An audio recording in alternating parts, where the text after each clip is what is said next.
Alhamdulillah, alhamdulillahilladzi hadana wa kafana wa ja'alana minal muslimin. Asyhadu an la ilaha illallah wahdahu rabbi la syarika lah, wa asyhadu anna Muhammadan abduhu wa rasuluhu alladzi la nabiyya ba'da, amma ba'du. Ma'asyiral muslimin wal muslimat rahimani wa rahimakumullah. Alhamdulillah, sudah hampir 1 bulan setengah ya kita meninggalkan masjid ini untuk berhalaqah zikir, dan nampaknya masih lemas wajah-wajah antum ini, pengaruh puasa kemarin ya. Tapi insyaallah pada malam hari ini kita akan bangkitkan semangat kita. Makanya saya beri tema pada malam hari ini bicara tentang bagaimana kepahlawanan dari Nabi SAW dan para sahabatnya, terutama dalam perang yang sangat besar sekali yang menentukan tegak dan tidaknya agama yang kita yakini hari ini. Sebab kalau seandainya dalam peperangan itu Nabi SAW dan para sahabatnya tidak menang, maka antum tidak duduk di sini, antum tidak mungkin bermajlis di sini. Tapi karena Allah Subhanahu wa taala berkehendak lain, yuriduna an yudfi'u nurallah, ketika orang-orang kafir hendak memadamkan api dan cahaya Allah Subhanahu wa taala, Allah tidak berkehendak. Ketika orang-orang kafir hendak memadamkan cahaya Allah, Allah tidak berkehendak, dan Allah terus menyempurnakan cahayanya. Ma'asyiral muslimin yang dimuliakan Allah Subhanahu wa taala, sebelum saya membahas tentang kisah perang Badar ini, saya akan memulai dengan satu kisah yang menarik dari seorang sahabiah, salah satu bibi daripada Nabi SAW, Atikah bintu Abi Talib bintu Abdul Muttalib. Ma'asyiral muslimin yang dimuliakan Allah Subhanahu wa taala, kita tahu bahwa disebutkan dalam sebuah riwayat yang sahih tentang kisah mimpinya Atikah radhiyallahu anha. Jadi suatu ketika, ikhwah fillah muliakan Allah Subhanahu wa taala, Atikah ini bermimpi dengan mimpi yang sangat aneh sekali.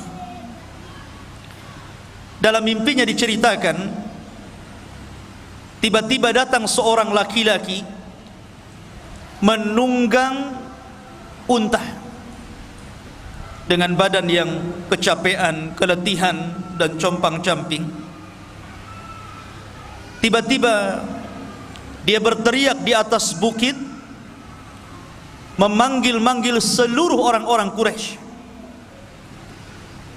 Laki-laki ini mengatakan, "Infiru ya ahlal ghudur ila masari'ikum fi thalath." Apa katanya? Keluarlah kalian, larilah kalian menuju tempat kehancuran kalian dalam tempo 3 hari ini. Ketika itu Atikah bermimpi dan menceritakan mimpinya kepada saudaranya Abbas bin Abdul Muttalib. Dia mengatakan, "Wahai Abbas, semalam aku bermimpi aneh. Tetapi saya minta syarat kepadamu agar jangan kau ceritakan mimpi ini kepada siapapun. Karena kalau seandainya orang-orang Quraisy tahu, maka jangan-jangan mereka akan menyakiti aku dan keluargaku." Kemudian Abbas pun mengatakan, "Mimpi apa itu?" Maka Atikah mulai menceritakan mimpinya. Kata Atikah radhiyallahu anha, dia mengatakan bahwa dalam mimpiku datang seorang laki-laki dari arah yang jauh datang kepada penduduk Mekah, kemudian berteriak dan mengatakan, infiru ila masari'ikum fi thalath, larilah kalian menuju tempat kehancuran kalian dalam 3 hari ini. Dia menyebutkan 3 kali. Kemudian setelah itu orang ini menunggang unta dan naik ke atas bukit Abi Kubais. Bukit Abi Kubais ini sekarang menjadi istana.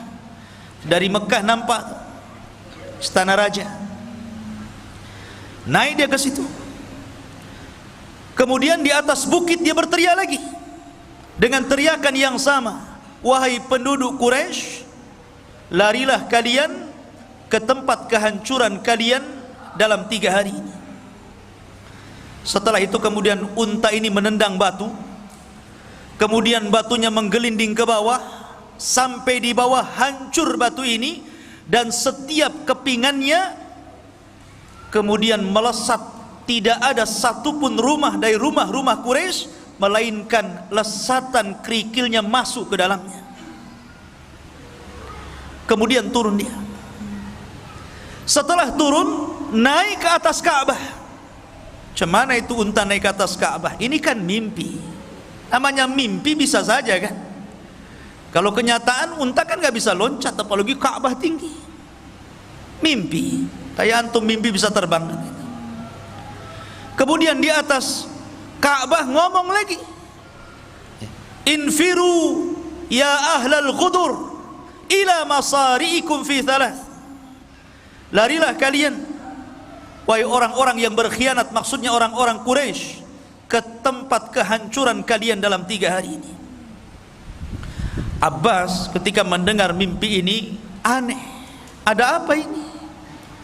Maka Abbas pun mengatakan dan berjanji untuk tidak menghabarkan kepada siapapun. Kemudian suatu ketika Abbas ini berjalan, di tengah jalan berjumpa dengan Utbah bin Rabi', orang yang paling memusuhi Nabi SAW. Kemudian dia mengatakan, ya Utbah, kemari kamu. Ada apa wahai Abbas? Kemari. Aku mendengarkan dari saudariku Atika sebuah mimpi, tapi syaratnya jangan kau ceritakan ya. Ini khusus kamu dan saya saja. Kemudian Utbah ini penasaran, ada apa ini kok rahasia sekali. Kemudian diceritakan mimpi ini oleh Abbas, bagaimana Atika bermimpi ini. Abbas pun pergi. Kemudian Utbah pulang ke rumahnya. Di rumahnya berjumpa dengan anaknya Walid ibn Utbah ibn Rabi'ah. Dia mengatakan, ya Walid, sini. Tadi saya berjumpa dengan Abbas, dia menceritakan mimpi saudarinya, tapi jangan ceritakan kepada siapa-siapa ya. Tuh lihat ya. Akhirnya diceritakan mimpinya itu. Setelah diceritakan, Walid ini keluar. Rupanya berjumpa dengan kawannya yang sedang duduk di Ka'bah. Diceritakan sama, jangan ceritakan kepada siapa-siapa. Akhirnya menyebar. Dari kalimat jangan diceritakan kepada siapa-siapa, justru menyebar. Ini pelajaran ikhwan. Antum kalau punya rahasia, jangan ceritakan kepada orang. Jangan ya. Karena tidak semua orang bisa menyimpan rahasia loh. Orang itu susah untuk menjaga amanah dengar, itu susah. Makanya karena orang itu susah menjaga amanah dengar, maka jangan ceritakan dan diperdengarkan rahasia kita kepada orang lain. Karena itu sudah terbukti di masyarakat, jangan ceritakan ya. Iya katanya kan. Tahu-tahu begitu semua estafet. Semua tahu akhirnya. Tentu karena kisah ini mengancam keamanan Quraisy, Abu Jahal, Fir'aunnya umat ini, dia mendengar. Dia marah kepada siapa? Abbas. Maka kemudian ketika Abbas sedang bertawaf, karena di zaman jahiliyah juga ada haji Ada umroh, tetapi haji dan umrohnya tentu berbeda dengan haji yang kita laksanakan secara tata cara syariatnya. Mereka menyembah berhala, mereka bersiul-siul, bertepuk tangan, bernyanyi-nyanyi. Makanya kalau antum sedang haji, sedang umroh, jangan nyanyi. Lah ikhwah fillah muliakan Allah Subhanahu wa taala. Maka kemudian Abu Jahal marah dan mengatakan, wahai Abbas, tidak cukupkah dari kabilahmu ada seorang laki-laki yang mengaku nabi? Maksudnya Rasul sallallahu alaihi wasallam. Sekarang muncul lagi dari kabilahmu seorang wanita yang ngaku nabi. Maksudnya siapa? Atikah. Abbas pura-pura tidak tahu. Dia mengatakan saya tidak tahu. Tapi Abu Jahal cerdas dan mengatakan, bagaimana engkau tidak tahu? Semua telah mengetahui kabar itu. Akhirnya kemudian Abu Jahal mengancam Abbas bin Abdul Muttalib ini. Kalau seandainya mimpi itu tidak terjadi dalam 3 hari, artinya bahwa penduduk Quraisy ini tidak ada apa-apa, maka saya akan tulis, dan tulisan itu ku gantung di depan Ka'bah, di mana tidak ada manusia yang paling dusta kecuali dirimu, dan semua orang Arab akan membenci kamu. Maka ancaman Abu Jahal ini menyebar di seluruh orang-orang Quraisy. Pulanglah Abbas. Ketika dia pulang, dia didemo oleh kabilahnya dan mengatakan, kenapa ya Abbas, kau cerita tentang apa? Semua mencela kita di sini. Maka Abbas pun terdiam. Hari pertama tidak terjadi apa-apa. Hari kedua tidak terjadi apa-apa. Hari ketiga, tiba-tiba datang utusan dari Abi Sufyan, namanya Dhamdham, memberitahu kepada penduduk Quraisy bahwa harta dagangan kafilah mereka yang dititipkan kepada Abi Sufyan yang datang dari Syam menuju Mekah dan melewati jalur Madinah akan diserang dan dirampas oleh Muhammad dan pasukannya. Dari sini ikhwah fiddin bermula cerita perang Badar. Ma'asyiral muslimin yang dimuliakan Allah Subhanahu wa taala, perang Badar ini disebut juga dalam Al-Quran sebagai Yaumul Furqan, hari yang membedakan antara hak dan yang batil. Ada juga yang mengatakan bahwa Badar itu disebut Yaumal Taqal Jama'an. Itu dalam Quran, Yaumal Furqan dan Yauma Iltaqal Jam'an. Iltaqa itu artinya berjumpa, Jam'an itu 2 pasukan besar. Dan disebut Badar, ada yang mengatakan karena Badar itu diambil dari nama orang, Badar Al-Kinani. Ada juga yang mengatakan Badar itu sebuah sumur yang terletak di gurun pasir yang disebut dengan tempat peperangannya, akhirnya dinisbatkan kepada sumur Badar itu. Maka perangnya disebut perang Badar. Ada juga yang mengatakan karena daerah Badar itu dia seperti sumur melingkar, makanya kemudian disebut Badar, dan perangnya disebut perang Badar. Perang Badar ini ikhwan terjadi pada tanggal 17 bulan Ramadan. Subhanallah, bulan yang penuh berkah, bulan yang dibukakan pintu-pintu sorga, bulan yang ditutup seluruh pintu neraka, dan bulan yang setan-setan diikat di situ. Bulan yang penuh berkah. Dan dalam sejarah ada beberapa peperangan yang terjadi di bulan Ramadan. Yang pertama perang Badar, kemudian Fathu Mekah, termasuk juga perang Qadisiyah, pembebasan Baitul Maqdis di zaman Umar ibn Khattab. Kemudian perang Tatar, dan semua peperangan yang terjadi di bulan Ramadan Allah menangkan. Ma'asyiral muslimin, perang Badar ini berbeda dengan perang-perang yang lainnya. Kenapa? Karena perang Badar ini sebenarnya tidak ada tujuan perang sama sekali. Nabi tidak ada tujuan perang. Makanya Nabi tidak mencela orang-orang yang tidak ikut dalam peperangan. Nabi itu ketika keluar ke Badar hanya menganjurkan orang-orang yang hadir saja untuk berangkat. Adapun orang yang bekerja di ladang-ladang mereka atau sedang safar, mereka tidak diwajibkan untuk ikut dalam peperangan. Karena memang tujuannya bukan perang.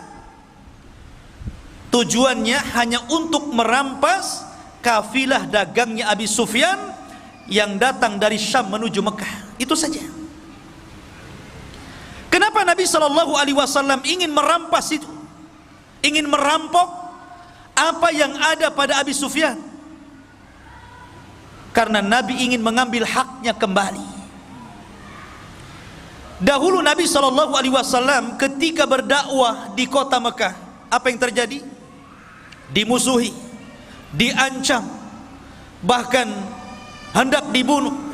Para sahabatnya disiksa, bahkan sahabat juga ada yang dibunuh seperti keluarga Ammar bin Yasir. Maka ketika itulah Allah mengizinkan mereka hijrah. Ketika hijrah, mereka tidak membawa kecuali sehelai baju di badannya. Orang-orang Quraisy merampas harta mereka, merampas rumah mereka, merampas kebun mereka, merampas bisnis mereka. Maka Nabi ingin mengambil haknya kembali. Maka Nabi SAW tidak banyak membawa orang, hanya 314 orang saja. Persis seperti tentara Talut ketika melawan Jalut, persis jumlahnya. Dan perang Talut ketika melawan Jalut pun terjadi di bulan Ramadan, dan jumlahnya sama itu ya. Jumlah tentara Talut 314, jumlah tentara Rasul yang ke Badar sama 314 orang, dengan 2 kuda, hanya 2 kuda saja, dan 3 unta. Itu pun untanya gantian tuh. Disebutkan bahwa Nabi SAW menunggang unta bertiga gantian. Abu Lubabah, kemudian Ali bin Abi Thalib, dan Nabi SAW. Kemudian unta satunya Mikdad dan yang lainnya.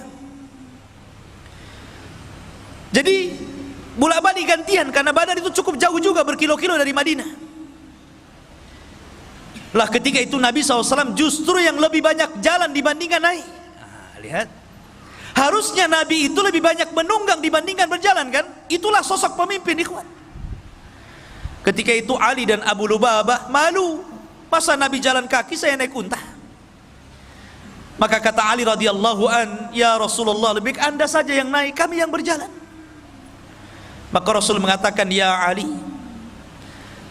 kalian tidak lebih kaya pahala dibandingkan diriku, dan kalian tidak lebih kuat fisiknya dibandingkan diriku. Sudah, naik saja.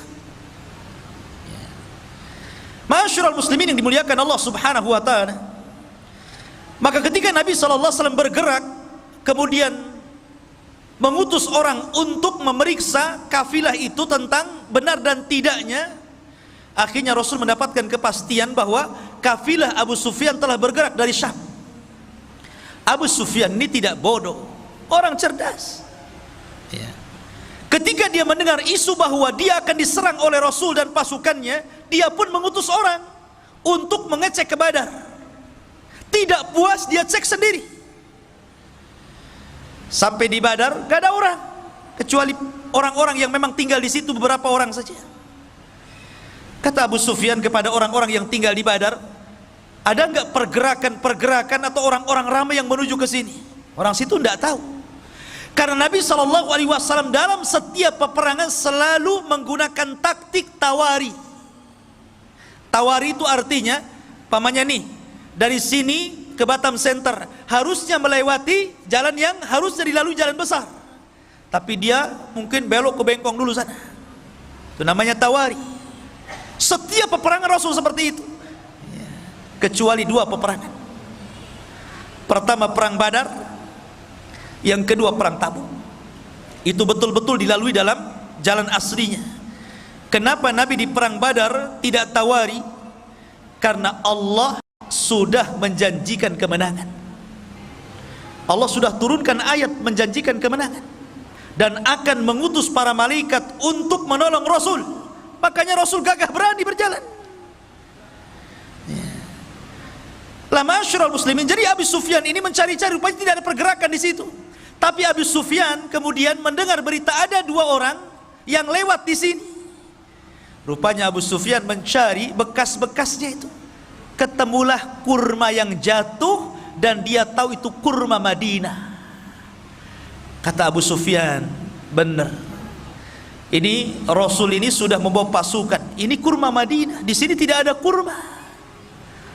Dari situlah kemudian Abu Sufyan pun langsung membelokkan rute jalannya untuk menyelamatkan dagangannya. Dan dia mengutus Dhamdam. Dia mengatakan, ya Dhamdam, berapa hari kau bisa berjalan ke Mekah, ke Quraisy? Kata Dhamdam, 2 minggu.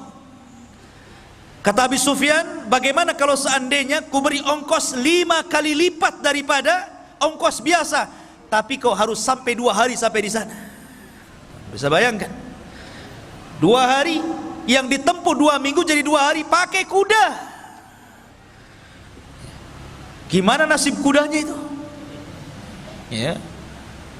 Ya tentu dia tidak istirahat kan gitu, 2 hari harus sampai. Maka Dhamdam pun kemudian dengan berjalan kencang menuju mana? Menuju Quraisy, ingin memberitahu Abu Jahal. Sampai di Quraisy, dia udah kecapean, udah kecompang-camping semuanya kan. Dia pun naik ke atas bukit. Kemudian kebiasaan tradisi Arab, kalau membawa berita yang sangat menghebohkan dan mengkhawatirkan, maka selalu melepas bajunya dan membalikkannya. Itu tradisi mereka. Kemudian dia berteriak-teriak dan mengatakan, sesungguhnya dagangan-dagangan kalian yang dibawa Abu Sufyan terancam dan dia tidak bisa mempertahankan karena dia sendirian.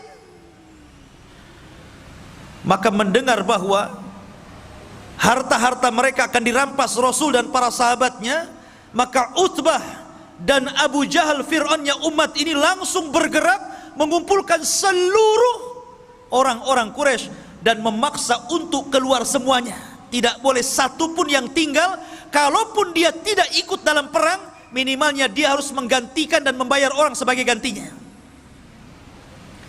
Ketika itu ada kisah Umayyah ibn Khalaf. Umayyah bin Khalaf ini sudah tua, badannya gemuk. Ya tidak segemuk saya lah ya, gemuk. Dia minta uzur, tidak mau berangkat gitu kan. Kenapa? Karena sebelumnya ada tokoh syair, tukang penyair, tokoh paling hebat, tukang syairnya Arab ya. Dia mengatakan, kalau kalian tetap keluar membantai Muhammad dan pasukannya, sama saja kalian membantai anak dan saudara kalian. Bukankah mereka adalah kerabat-kerabat kalian juga di sini? Lebih baik sudah tinggal di sini. Tapi Abu Jahal mengatakan tidak. Kita akan berangkat, kita akan bunuh Muhammad dan pasukannya. Setelah itu kita akan bernyanyi, kita akan minum khamar, dan kita akan rayakan kemenangannya. Dan tidak ada yang bisa untuk menakut-nakuti Arab setelah ini. Ketika itu Umayyah bin Khalaf, dia minta uzur. Nampaknya saya tidak bisa berangkat nih. Abu Jahal cerdas, ini Umayyah ini pimpinan nih. Kalau dia tidak ikut, kabilahnya bisa tidak ikut. Akhirnya kemudian dia bawa kayu gaharu. Antum tahu gaharu yang dibakar itu? Di Jabal Uhud ada tuh ya, kayu gaharu ya. Kayu gaharu itu zaman itu digunakan untuk pewangian perempuan. Jadi kalau perempuan mau kawin, biasanya diletakkan kayu dibakar, kemudian bajunya itu dikebas-kebaskan biar wangi. Kayu gaharu itu artinya itu untuk perempuan. Abu Jahal membawa kayu gaharu diletakkan di depan Umayyah bin Khalaf. Kata Umayyah, ngapain kamu bawa gaharu ke sini? Ya, karena engkau perempuan, katanya. Kalau engkau laki-laki, engkau akan ikut perang. Oh, lihat cerdas. Ya. Akhirnya kemudian bangkit keberaniannya. Kenapa Umayyah itu takut berperang? Karena dia pernah mendengar ramalan dari siapa? Dari kawannya Sa'd bin Mu'adz. Sa'd bin Mu'adz ini pemimpin Ansar, dan dia berkawan dengan Umayyah di masa jahiliyah, dan di masa Islam pun tetap baik. Jadi ketika Sa'd ibn Mu'adz ini umroh, ingin tawaf gitu kan di Ka'bah, dan dia sudah masuk Islam, Umayyah bin Khalaf ini siap menjamin keamanannya. Karena dia tahu siapa ini pembesar orang-orang Ansar, orang-orang Madinah, orang-orang Yathrib. Tapi kemudian ketika ketemu dengan Abu Jahal, tidak suka Abu Jahal, kemudian mengancam untuk membunuhnya. Tapi Sa'ad Ibnu Mu'adz ini mengancam balik Abu Jahal, kalau engkau ingin membunuhku wahai Abu Jahal, ingat, seluruh orang-orang yang berniaga dari Mekah ke Syam rutenya lewat jalur rute jalanku. Akan kusuruh anak buahmu membantai kamu dan orang-orang yang berdagang ke Syam. Ketika itulah, karena Umayyah tidak membelanya, dia mengatakan, ingat wahai Umayyah, aku pernah mendengar Nabi SAW mengatakan bahwa engkau akan dibunuh. Engkau akan dibunuh. Disitulah dia terkenang dengan ramalan Sa'd bin Mu'adz, makanya dia nggak mau berangkat. Karena dia tahu bahwa tidak mungkin Sa'd ini bicara sembarangan. Tapi cerdas lagi Abu Jahal, biar dia mau perang dibuat kayak gitu kan. Kamu ini perempuan, bukan laki-laki. Kalau laki-laki berangkat jihad. Akhirnya bangkit, diajak juga anaknya. Semuanya keluar kecuali kabilah Bani Adi dan Abu Lahab. Abu Lahab tidak keluar, dan dia menggantikan orang dan membayarnya untuk keluar. Kan itu syaratnya, kalau tidak ikut perang harus ganti orang dan bayar. Keluar semuanya ikhwan, jumlahnya 1000 lebih. Berangkat mereka.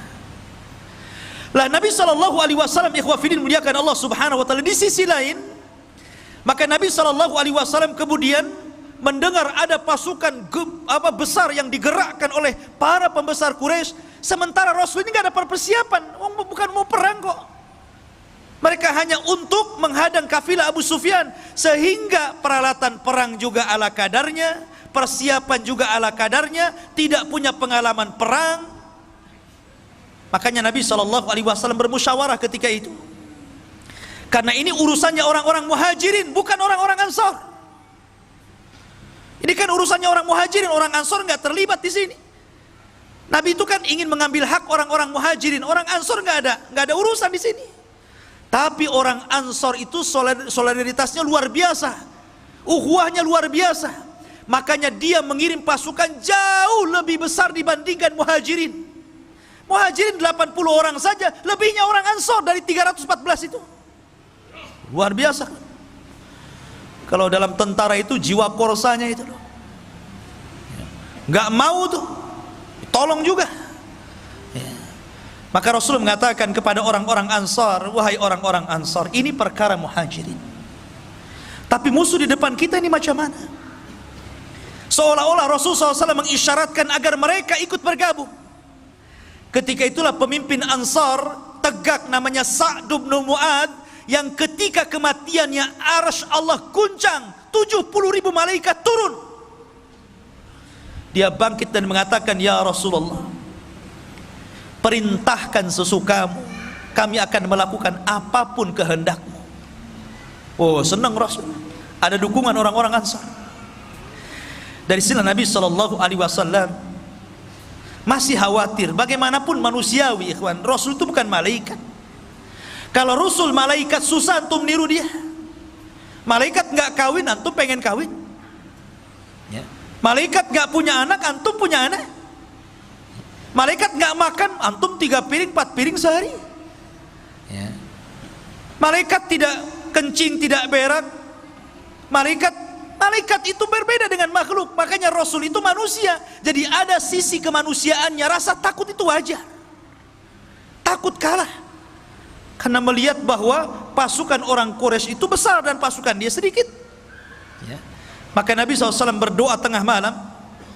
Kemudian dia menagih, seolah-olah menagih janji Allah Subhanahu wa ta'ala. Allahumma wa'daka alladhi wa'adtani ya Rabb.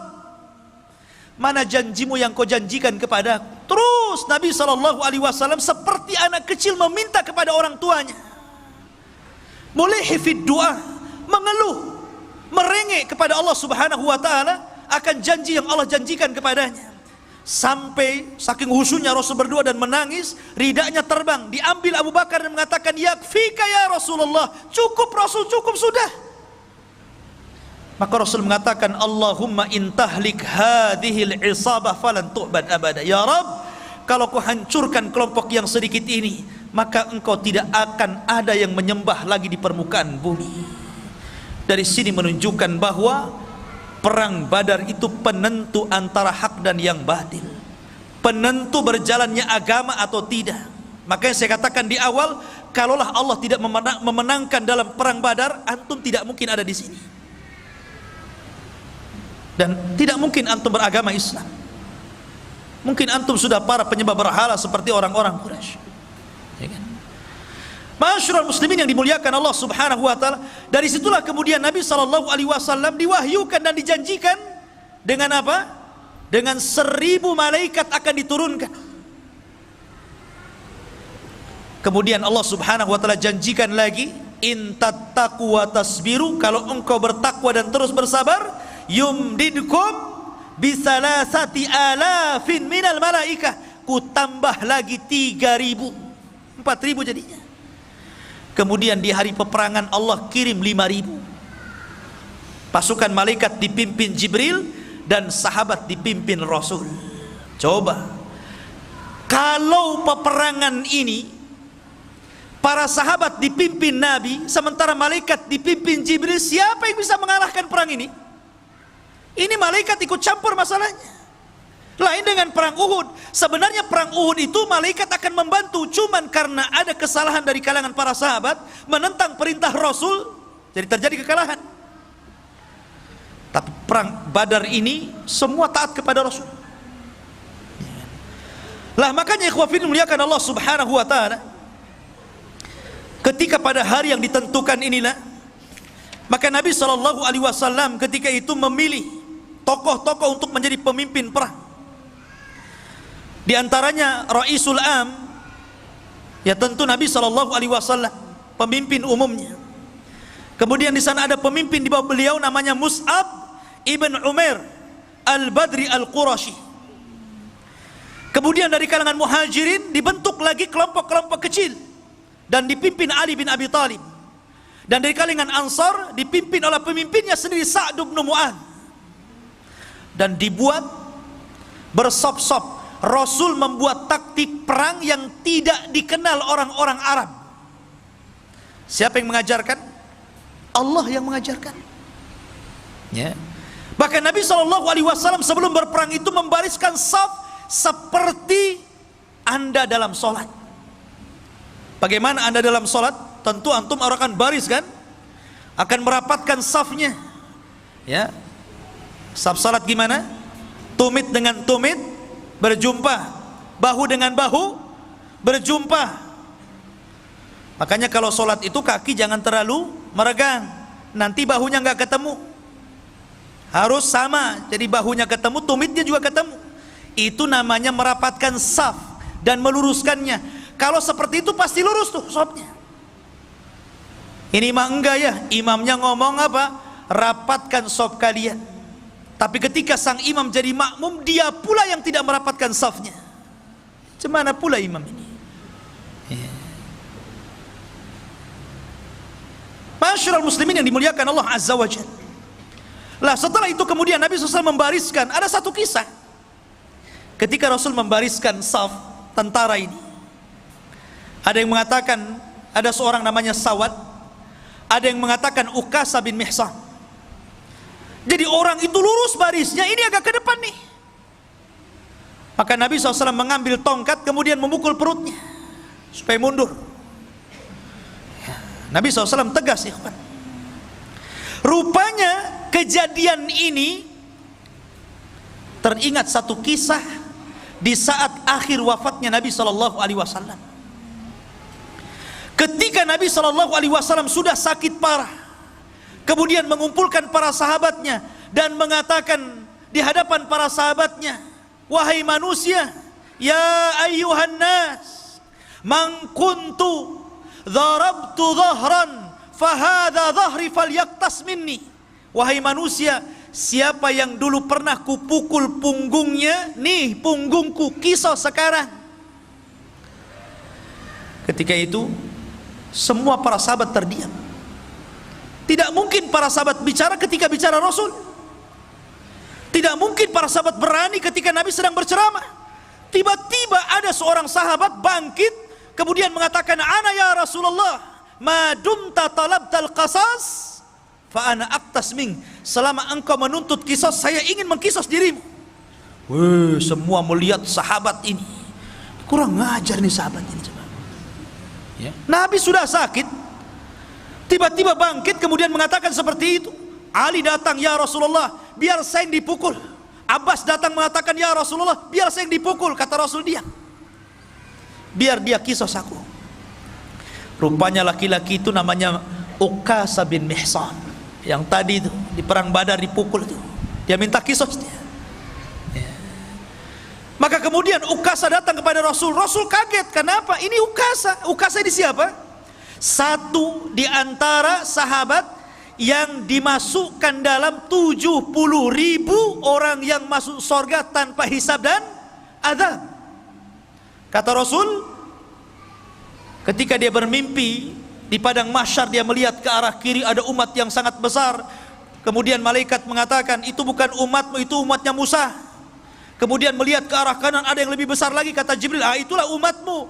Dan dari umatmu ada 70.000 manusia yang masuk surga tanpa hisab dan tanpa azab. Ciri-cirinya, mereka tidak minta ruqyah, mereka tidak minta dikai, mereka tidak tatayur, dan mereka senantiasa bertawakal kepada Allah Subhanahu wa ta'ala. Uqasah bangkit, Rasul, doakan aku termasuk mereka. Kata Rasul, ku doakan kau termasuk mereka.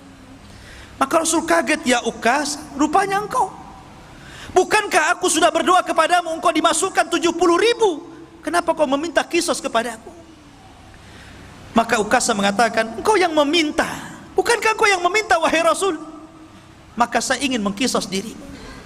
Maka Rasul mengatakan, ambilkan tongkat, berikan kepadanya. Maka Uqasah dengan gemetaran mengambil tongkat.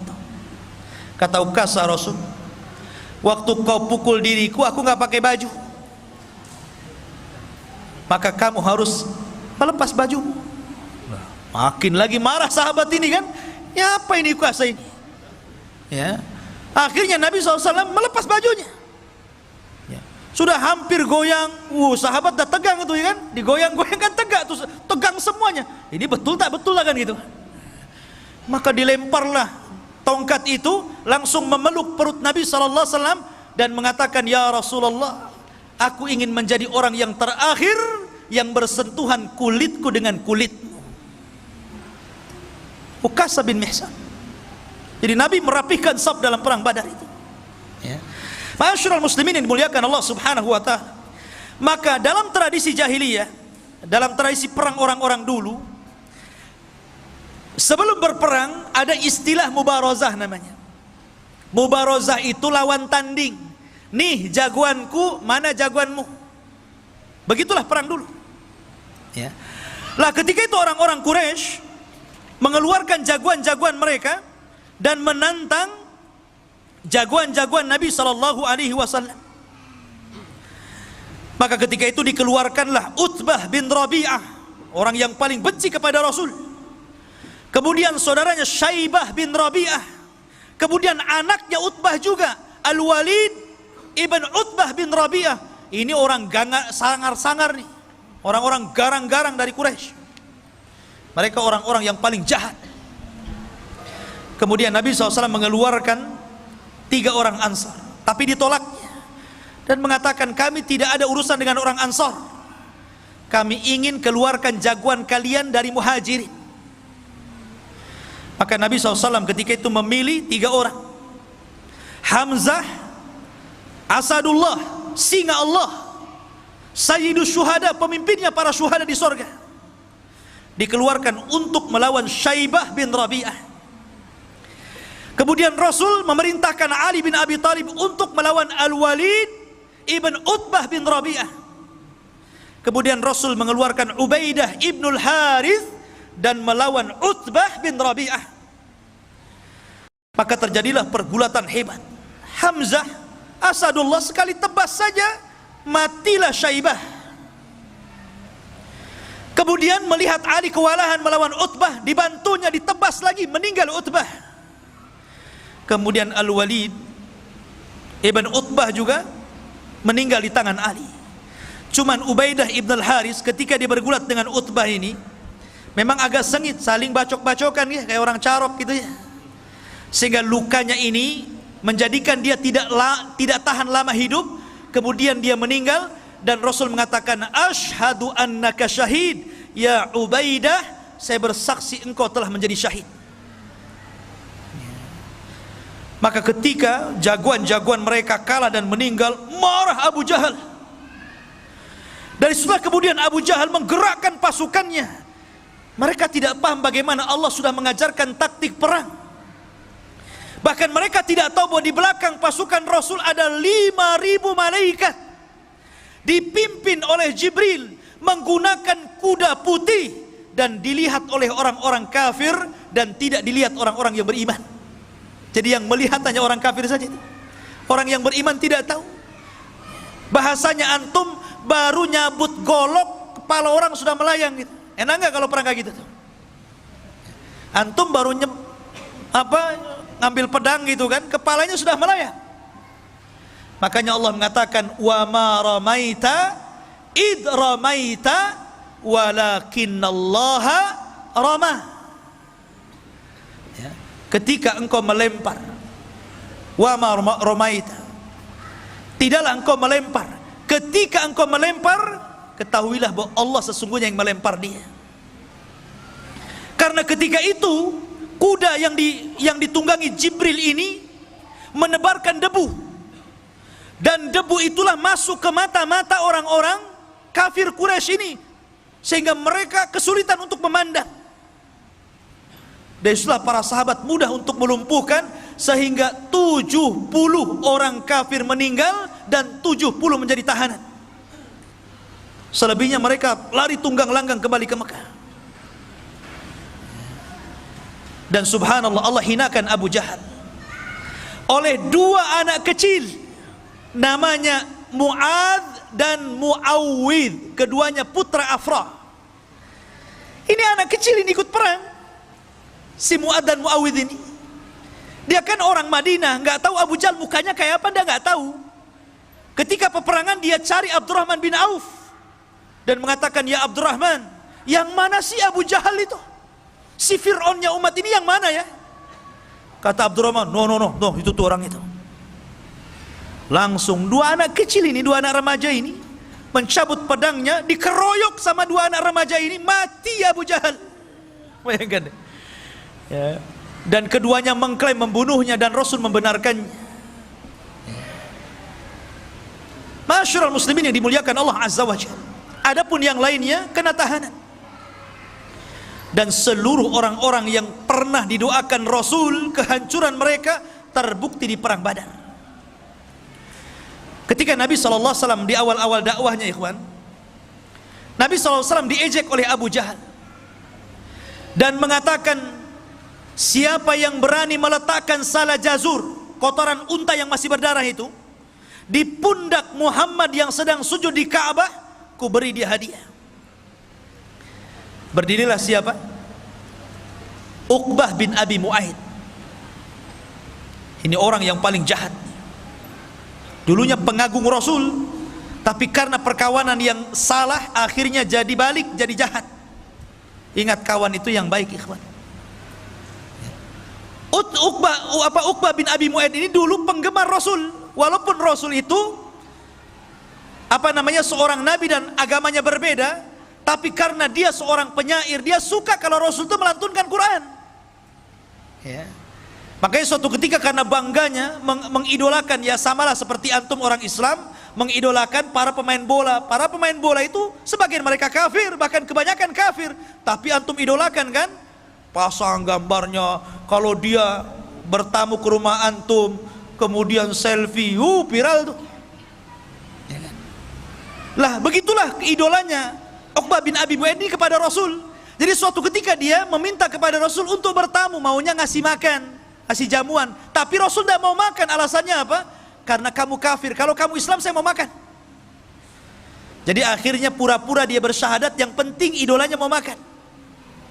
Syahadatnya ini tersebar, maka Umayyah bin Khalaf, kawan dekatnya ini marah. Kau dengar, kau sudah bersyahadat ya, kau ikut agama Muhammad ya? Oh enggak, saya hanya ingin menjamu dia saja, saya pura-pura saja. Enggak, kamu sudah masuk Islam, bukan kawan saya. Akhirnya dia mengatakan, enggak, saya ingin berkawan dengan kamu, saya siap melepaskan itu semuanya. Akhirnya dilepaskan lagi syahadatnya. Kemudian dia mengikuti Umayyah dan berjanji untuk menghinakan Rasul. Disinilah kesempatannya. Jadi ketika Abu Jahal ini menawarkan untuk menyakiti Rasul, Uqbah bangkit dia, biar saya saja. Dia ingin membuktikan perkawanannya, bahwa dia masih satu geng dengan Umayyah. Dia mencari kotoran unta. Hati-hati antum kalau cari kawan. Ya. Maka dia cari, Allah takdirkan ketemu pula tuh. Ketika Rasul sedang sujud, diletakkan itu kotoran unta, ya kemana-mana. Rasul sujud tidak berhenti. Fatimah datang yang masih kecil, menangis melihat bapaknya dihinakan, kemudian dibersihkan, kemudian mengatakan, ya abi, wahai bapakku, ud'u ala haula, doakan kehancuran kepada mereka.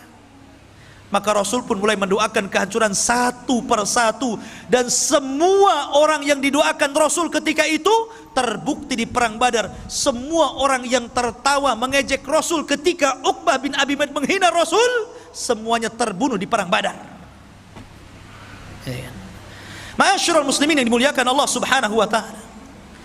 Lah ketika itu Nabi sallallahu alaihi wasallam dan para sahabatnya berhasil mengalahkan dan memukul mundur orang-orang kafir Quraisy. Ma'asyiral muslimin yang dimuliakan Allah Subhanahu wa taala. Ada satu kisah yang menarik. Kita tahu bahwa salah satu paman Rasul namanya Abbas. Abbas ini sebenarnya ada yang mengatakan dia sudah masuk Islam, cuman disembunyikan keislamannya, tapi masih tinggal di Mekah karena dia melihat keluarganya ada di situ. Ada yang mengatakan dia tidak masuk Islam, tetapi walaupun demikian dia menganggap Rasul adalah kerabatnya, keluarganya, tidak mungkin dia memerangi, tapi karena dipaksa oleh orang-orang Quraisy akhirnya berangkat juga dia. Nabi SAW ketika itu mewanti-wanti kepada para sahabatnya, kalian kalau dalam peperangan berjumpa dengan pamanku Abbas, jangan kalian bunuh.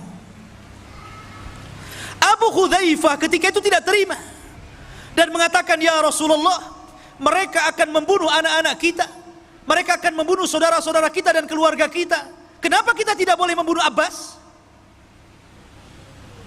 Maka Umar bin Khattab radhiyallahu anhu marah karena Abu Hudzaifah ini tidak mendengar apa yang diperintahkan Rasul. Apa kata Umar? Ya Rasulullah, da'ni adrib unuqa fa innahu munafik. Rasul, sebelum perang ku tebas saja lehernya Abu Hudzaifah, dia munafik dia. Ya. Maunya Umar itu kalau Rasul yang perintahkan sami'na wa ata'na. Itulah para sahabat. Begitulah para sahabat. Makanya ketika itu para sahabat Rasul ketika hendak bergerak ke perang Badar, mereka mengatakan, ya Rasulullah, jangan samakan kami dengan Bani Israel yang mengatakan kepada Musa, idhab anta wa rabbuka faqatila, berangkat engkau dengan Tuhanmu berperang berdua saja, jangan ikutkan kami. Kami tidak seperti itu. Kalau engkau mengatakan berperang, maka kami siap berperang. Itulah para sahabat. Maka ketika itu dari 70 tawanan kan 70 mati, dan dari kalangan orang-orang kaum muslimin tidak banyak, kurang dari 10 orang saja yang meninggal dunia, yang syahid. Tapi dari kalangan orang-orang Quraisy 70 meninggal dan 70 menjadi tawanan. Lah tawanan ini salah satunya yang ditawan siapa? Abbas. Ini kena tawan nih. Ketika itu orang Ansor mengaku dan mengatakan, ya Rasulullah, aku yang menawannya. Kata Abbas, diam kau bodoh. Bukan kamu yang menawan. Yang menawanku adalah seorang laki-laki yang berpenampilan aneh, pakai kuda putih, kemudian pakaiannya putih. Maka Rasul mengatakan, ya Abbas, itulah malaikat. Yang menawanmu adalah malaikat. Lah ma'asyiral muslimin yang dimuliakan Allah Azza wa Jalla, akhirnya kemudian Abbas ini dirantai, sebagai tawanan dirantai. Tidak boleh lepas lagi. Nanti kabur dia kalau nggak dirantai. Ya, yang dijeruji saja bisa manjat, apalagi di rantai saja kan. Abbas ini karena kesakitan, karena namanya dirantai gitu kan, kesakitan. Jadi tengah malam dia, namanya orang kesakitan pasti akan yasruh.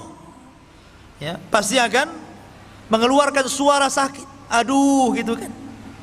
Lah Rasul ini mendengar suara aduhnya Abbas bin Abdul Muttalib. Namanya pamannya sendiri dan sudah dianggap keluarga paling dekat, paman yang dicintainya. Dia tidak tahan dengan suara yang keluar dari lisan Abbas yang kesakitan itu, sehingga dia tidak tidur sama sekali.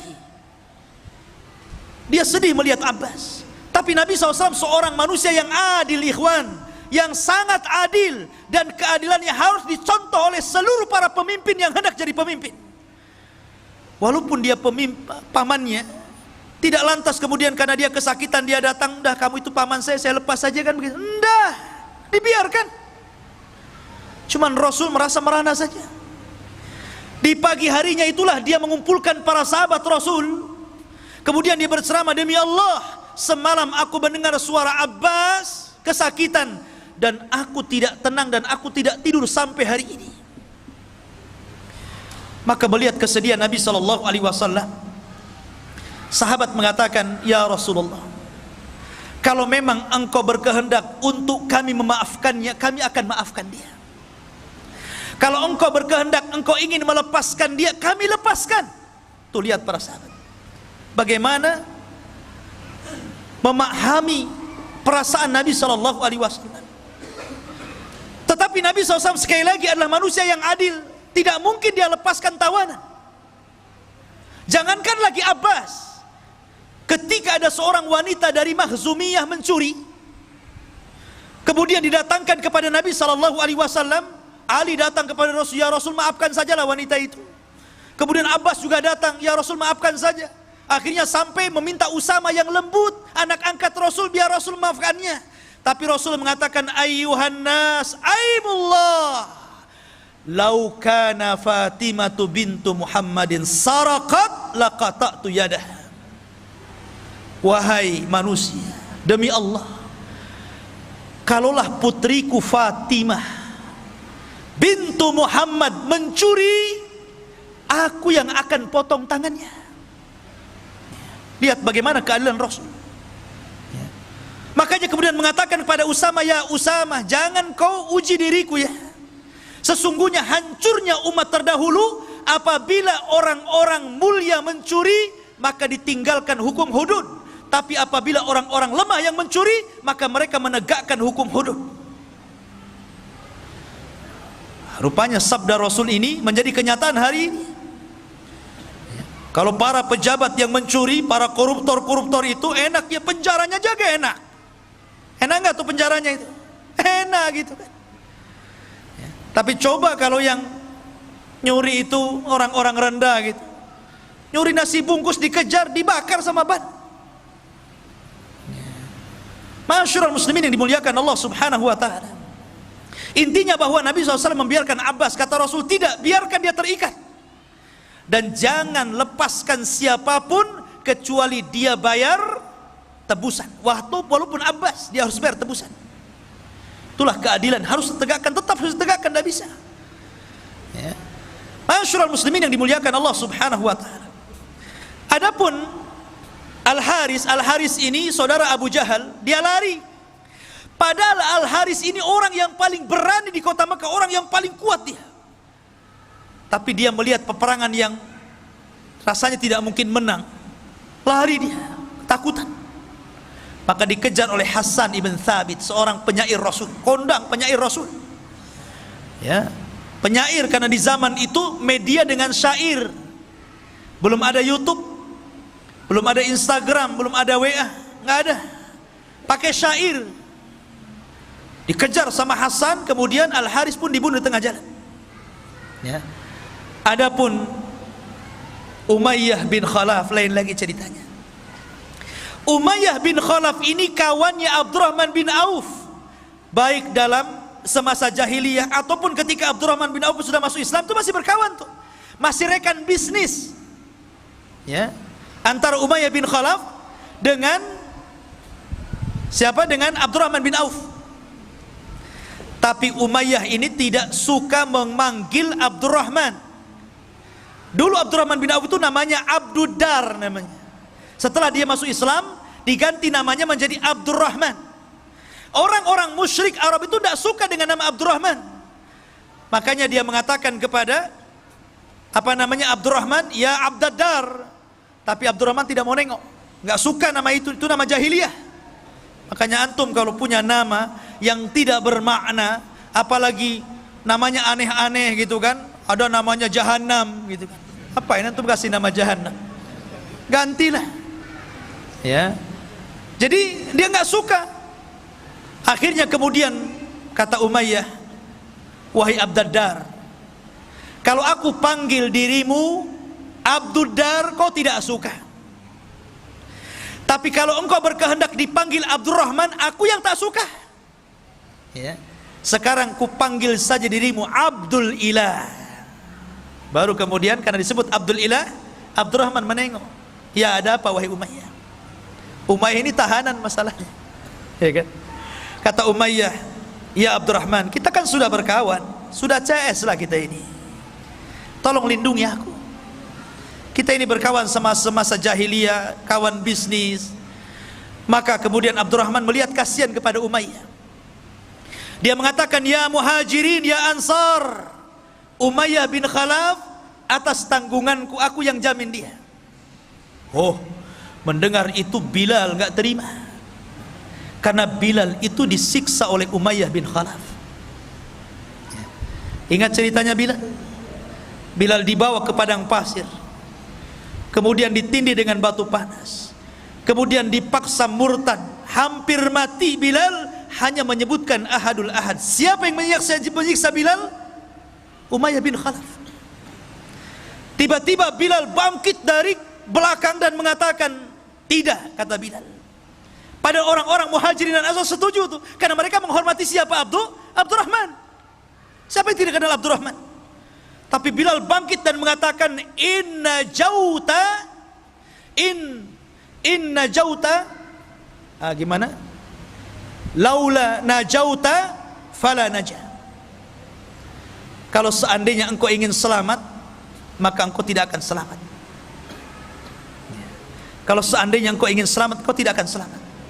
Maka ketika itu seluruh para sahabat melihat Bilal. Ketika itu Bilal mengacungkan pedang.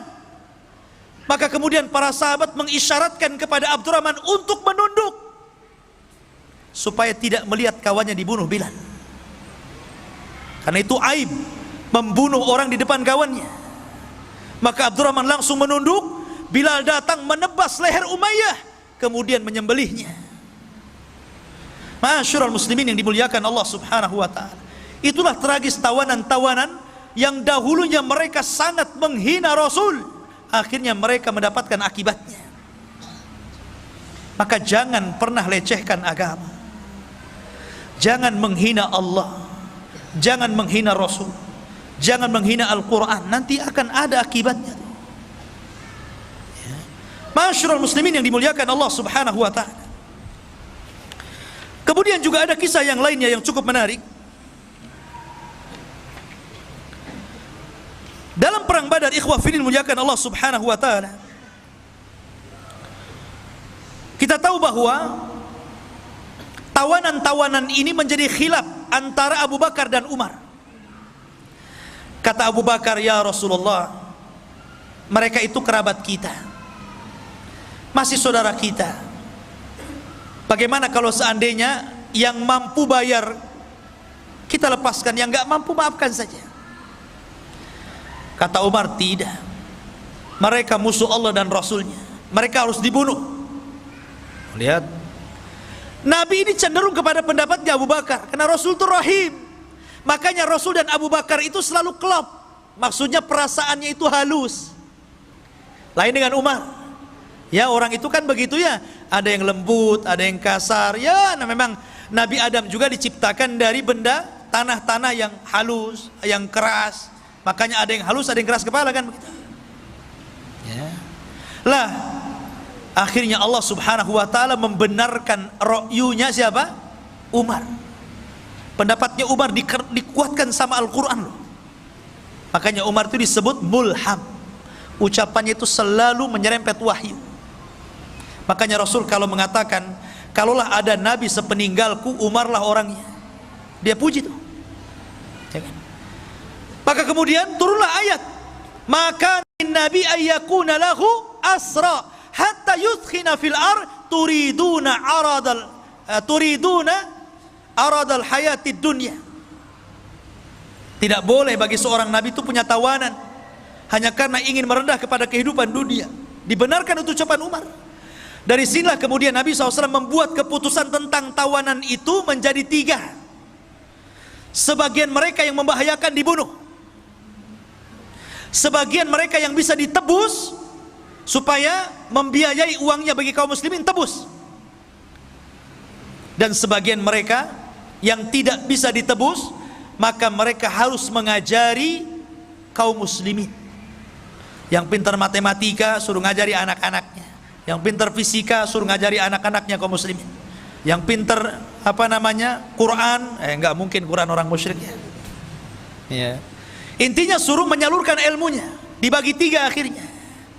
Begitulah Allah, Rasul SAW memperlakukan para tawanan. Tapi Rasul mengatakan kepada para sahabatnya, aku nasihatkan kepada kalian agar berbuat baik kepada tawanan kalian. Lihat bagaimana kita lihat sekarang, ketika orang-orang kafir menawan kaum muslimin. Kita lihat di media-media mas bagaimana mereka disiksa habis-habisan kan? Terkadang mati meninggal di penjara. Tapi Islam tidak demikian. Islam itu dinur rahmah, ikhwan. Kata Rasul, saya wasiatkan kepada kalian agar berbuat baik kepada tawanan kalian. Antum ingat kisahnya Sumamah bin Asal. Dia kena tawan tuh. Ya. Dia kena tawan oleh pasukan Rasul, dibawa ke hadapan Rasul. Kata Rasul, ikat dia di masjid. Dari sini menurut ulama fikih mengatakan bolehnya orang junub duduk di masjid. Karena Sumamah bin Asal ini orang kafir, tentu tidak pernah mandi junub. Orang kafir mandi junub enggak? Enggak mungkin orang kafir mandi junub. Artinya bahwa orang kafir pasti junub kan? Tapi oleh Rasul diikat di masjid 3 hari lagi. Kalau memang orang junub tidak boleh di masjid, tentu Rasul akan ikat di luar masjid kan? 3 hari. Setiap hari Rasul menawarkan Islam. Dan Rasul memperlakukan Sumamah dengan baik. Para sahabatnya juga dengan baik. Bicaranya lembut. Dari situlah Sumamah melihat bagaimana akhlak Rasul dan para sahabat. Karena 3 hari tidak mau masuk Islam, dilepaskan sama Rasul. Kenapa? Karena Sumamah bin Asal ini adalah pemimpinnya Yamamah. Dan Yamamah itu adalah penghasil gandum terbesar yang memasok gandumnya ke Quraisy. Ini kalau dibunuh bahaya ya, makanya dilepas.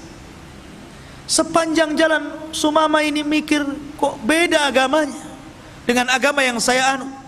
Lebih indah, lebih somea, lebih sopan, baik. Balik lagi dia. Kemudian mengislamkan dirinya, asyhadu an la ilaha illallah wa asyhadu anna Muhammadar Rasulullah. Lihat. Kan dia bisa aja pulang kan? Balik lagi masuk Islam dia. Itulah bagaimana Rasul memperhatikan tawanan dengan baik. Akhirnya Rasul mengajarkan bagaimana cara umroh. Mendengar Sumamah ini masuk Islam, orang Quraisy marah tuh. Ketika dia umroh hampir panah-panah menghadang dia. Kata Sumamah, coba-coba kalian panah saya, ku stop gandum kepada kalian, kelaparan kalian. Akhirnya betul di stop betul. Habis umroh dia pulang, dia stop. Kata Sumamah, aku baru akan ngirim gandum kepada kalian kalau ada izin dari Nabi Shallallahu Alaihi Wasallam. Akhirnya berbulan-bulan mereka nggak ada makanan, datang minta izin agar dilepaskan. Akhirnya dikirim lagi. Lah ini ikhwafidin muliakan Allah Subhanahu Wa Taala. Bagaimana Rasulullah SAW memperhatikan tawanan. Maka perang Badar ini luar biasa banyak pelajaran yang kita bisa petik.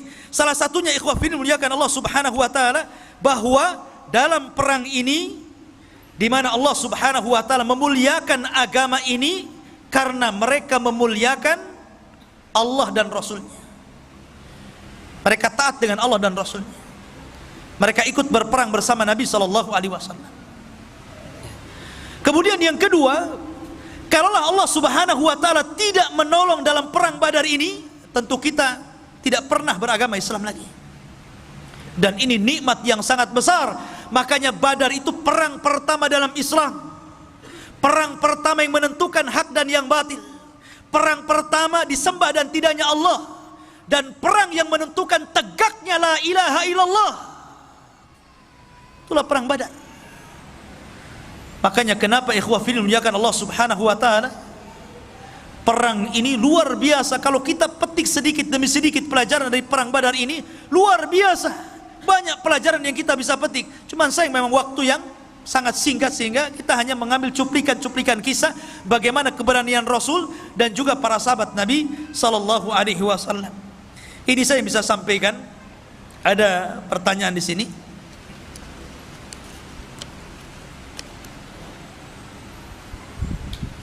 Assalamualaikum Ustaz. Barakallahu fiik wa iyyak. Bagaimana cara Allah menjaga riwayat yang sampai saat ini sedangkan waktu sudah berjalan sangat lama? Semenjak Rasul wafat, banyak kisah-kisah yang Ustaz sampaikan sampai dengan detail ini. Apakah tidak ada kesalahan dalam kisah-kisah tersebut? Gimana proses penyampaian riwayat kisah yang Ustaz sampaikan kepada kami? Soalnya Anda pernah dengar kisah yang agak berbeda tentang orang yang minta kisos kepada Nabi Sallallahu Alaihi Wasallam. Ya, ya, boleh. Iya. Bismillah, alhamdulillah. Tentang riwayat ini memang masih diperselisihkan tentang sahih dan dhaifnya, tentang riwayat Ukasa dan riwayat Sawad ini. Akan tetapi saya di sini sedang mengkisahkan sebuah kisah. Makanya kalau antum melihat tentang kitabnya Ibnu Katsir Bidayah wan Nihayah, itu dicantumkan ada yang riwayat yang sahih, ada juga riwayat yang tidak sahih. Terkadang kalau cerita para nabi dan rasul, terkadang kisah-kisah Israiliyat itu pun dimasukkan oleh beliau di situ. Karena kita sedang merunut sebuah sejarah. Merunut sebuah sejarah. Ya, tapi tentunya di atas langit masih ada langit. Kalaupun seandainya yang saya sampaikan kemudian antum mendapatkan ada riwayat yang sahih, mungkin riwayat yang saya sampaikan dhaif, alhamdulillah, itu menjadi sebuah tambahan ilmu untuk antum. Dan ini juga bagian daripada nasihat untuk saya. Tapi karena di sini makomnya sedang berkisah, tentu kita akan merangkai kisah itu sebagaimana runutan kisahnya supaya enak didengar dan tahu gambarannya seperti apa. Kalau kita mengkisahkan sesuai dengan hadis-hadis terputus-putus, tentu antum dengarnya juga nggak enak kan gitu. Antum sedang mensyarah sebuah hadis jadinya, bukan sedang mengkisahkan sebuah kisah. Beda ya. Kalau kita belajar hadis, ya tentu kita akan cek dulu tentang riwayatnya ini, namanya apa namanya, kesohihan dan tidaknya. Bagaimana hadis ini pandangan para ulama secara hadisiahnya, baru kemudian diambil hukum-hukum fikihnya kan. Tapi di sini saya sedang menceritakan sebuah kisah. Kisah secara umum seperti ini. Lah, untuk memperdalam kisah-kisah ini antum bisa baca lagi di buku-buku seperti Bidayah wan Nihayah Imam Ibnu Katsir, atau dalam kitab Rahiqul Makhtum, ya.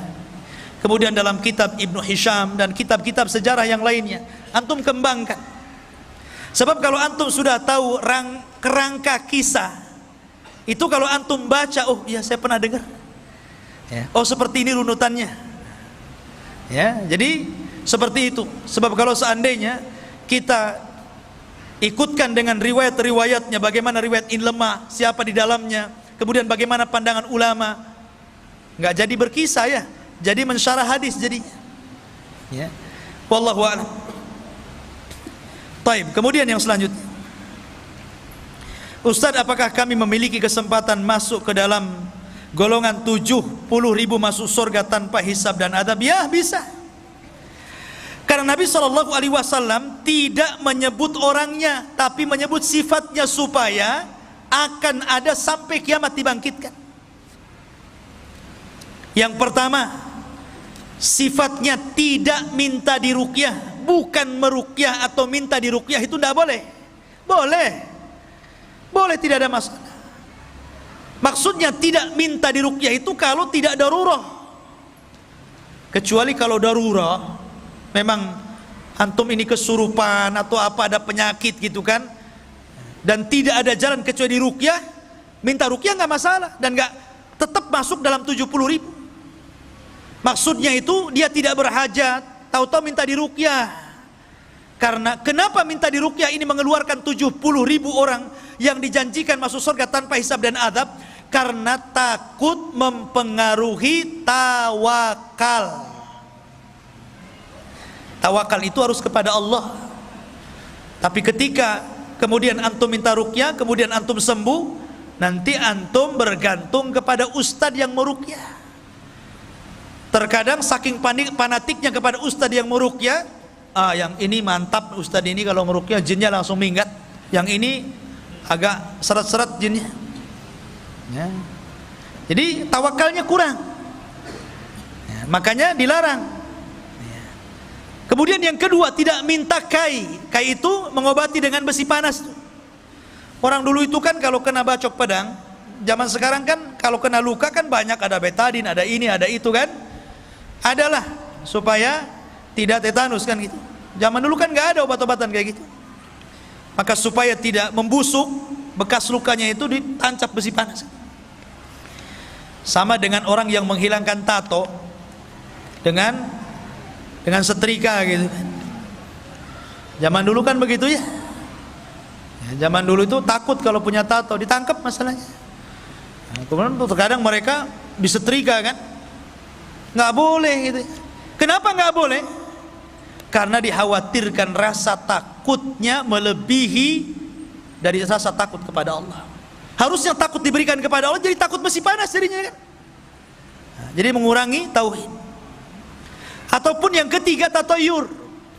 Antum tidak menjadikan sesuatu yang antum lihat, antum dengar, ya kan? Antum meraba adanya keuntungan atau adanya kerugian dalam sesuatu. Bahasa lain, jangan menganggap sial dengan apa yang antum dengar, antum lihat atau antum merasakan. Namanya tatayur. Tatayur itu dari burung. Dulu di zaman jahiliyah kalau mau dagang, mungkin ke arah Syam, tidak ke arah Yaman, maka diterbangkan burung tuh.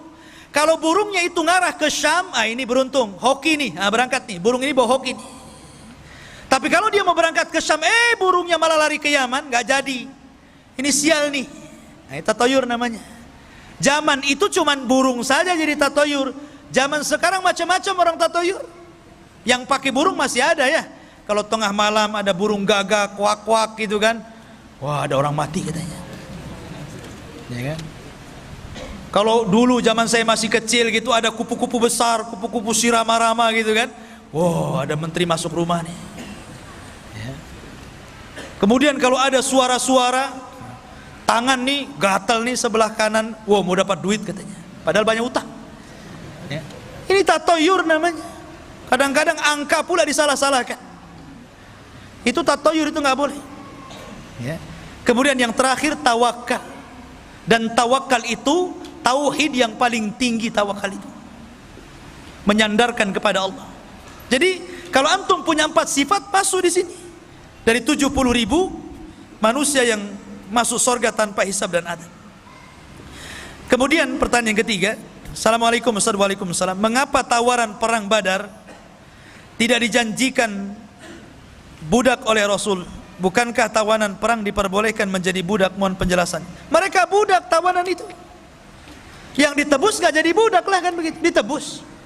Makanya kata Rasul, seorang anak tidak akan mampu untuk menebus kebaikan orang tua. Walaupun antum bikinkan rumah orang tua itu umpamanya, ya, anggaplah bangunan yang tinggi, flat gitu kan, bangunan yang sangat tinggi. Anggaplah 100 tingkat, saking tingginya sampai mereng begitu kan.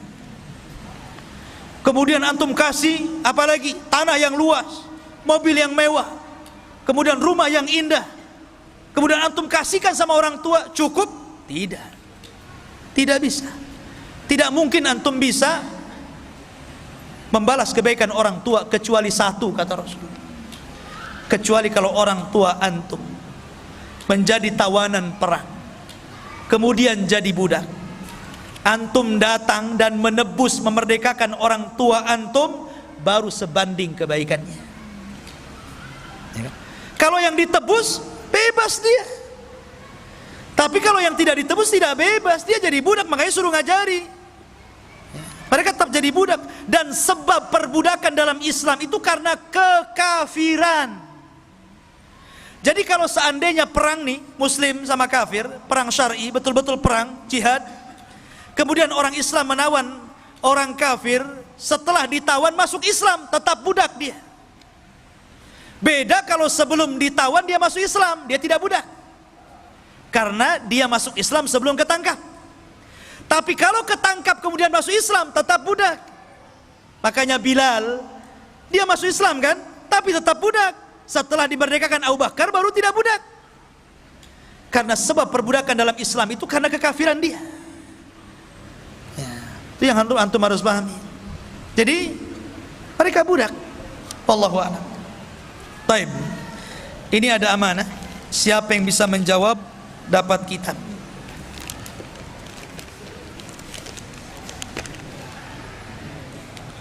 Dapat Al-Quran, Masya Allah. Taib. Pertanyaan yang pertama, kapan terjadi perang Badar? Tanggal berapa dan bulan berapa? Main jawab aja. Tunggu dulu. Mana pula? Aduh. Yang paling tinggi ngacungnya antum. Antum ya. 17 Ramadan, bukan 17 Agustus kan? Alhamdulillah. Fadhal, dapat Quran antum. Fadhal. Masya Allah. Iya.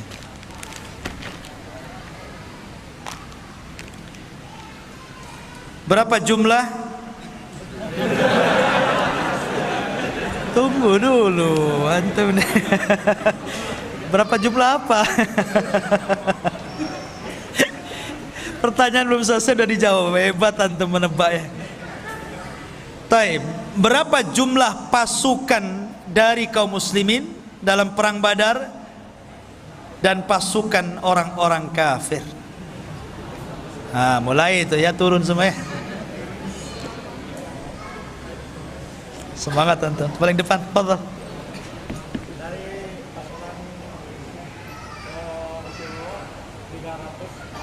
Ahsan.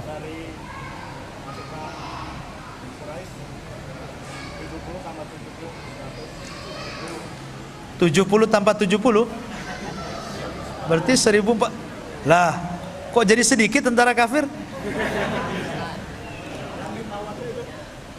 Jumlah pasukan secara keseluruhan. Saya nggak bisa dipotong mushaf ini, jadi nggak bisa dikasih. Iya. Yang aja.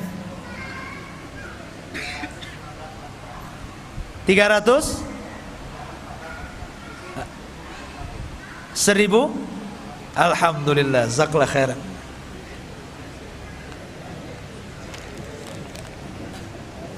Afan akhwatnya, fadhal. Sebenarnya untuk akhwat, tapi karena nggak ada pengeras suaranya, Jadi mohon maaf gitu ya untuk ikhwan semuanya, karena kalaupun akhwat mendengar jadi menjawab nggak dengar ke sini. Taib.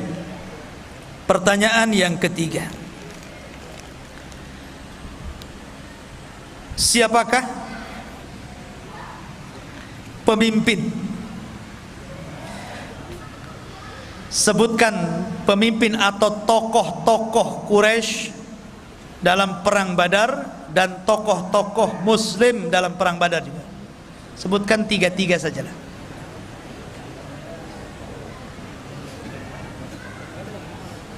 Tar, depan sudah. Ujung. Yang belakang, fadhal, berdiri. Berdiri. Biar orang tahu.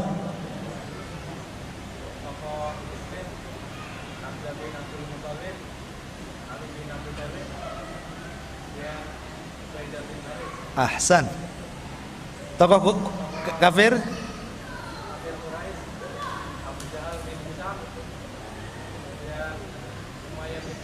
Ayo. Ahsan, Masya Allah. Fadal. Kuat hafalan antum.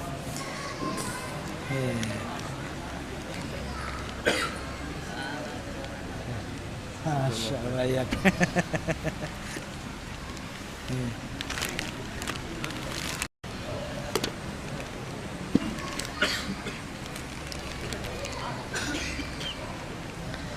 Taib.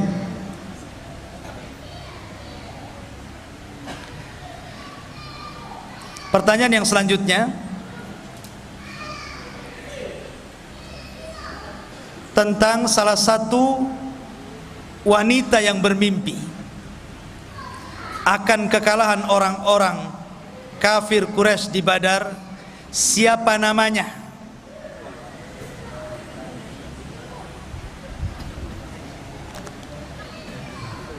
Sebelah sana belum namanya. Ujung. Atikah. Ahsan, Atikah. Fadhal. Coba apa?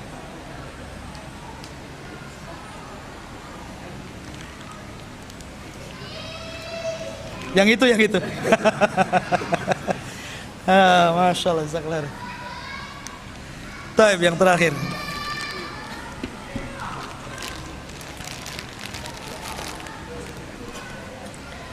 Nama lain dari perang Badar. Ya, antum lah. Perang Yaumul Furqan atau? Iya, kan ada beberapa saya sebutkan.